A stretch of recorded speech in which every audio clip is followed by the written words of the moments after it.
I'm Larry Haler, your state representative from the 8th District. I represent most of Benton County, including Richland and Kennewick. I'm reporting to you today from the 2012 legislative session right here in Olympia.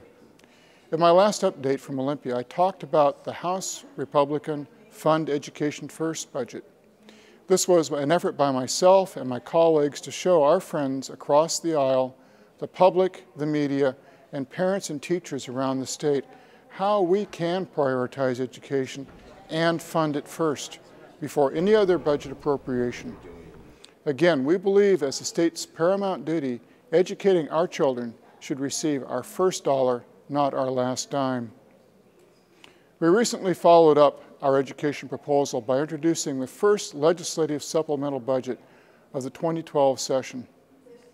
We have been solution-oriented from the beginning. We have worked in a bipartisan fashion, but our priorities and principles are significantly different than those of the majority party.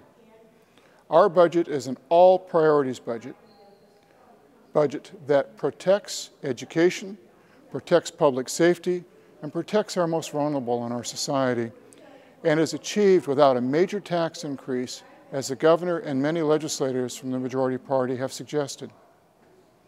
A few quick highlights of our budget that might interest you. We put families before felons by making sure there is no early release or less community supervision for criminals.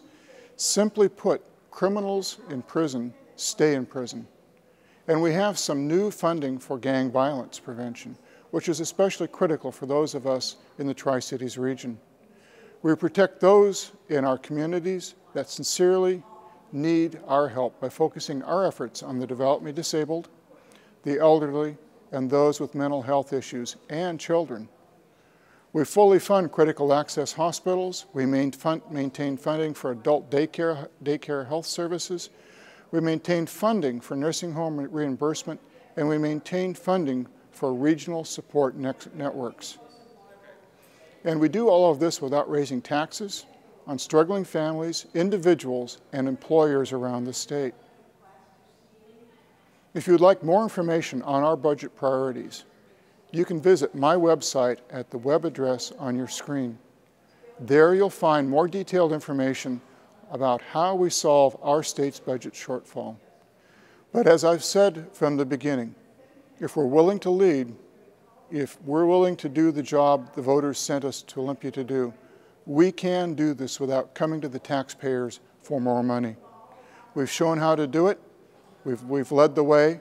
Now we'll be working with the majority party to see if we can find some common ground on the budget proposals. I'll keep you posted on our efforts. Until then, I invite you to share your ideas by contacting my office. I welcome your input.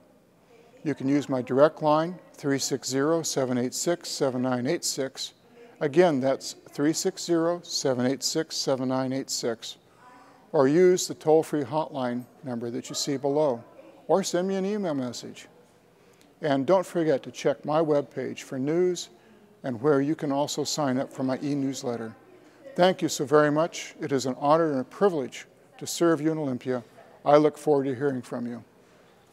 This is Larry Haler representing the 8th District, reporting to you from Olympia.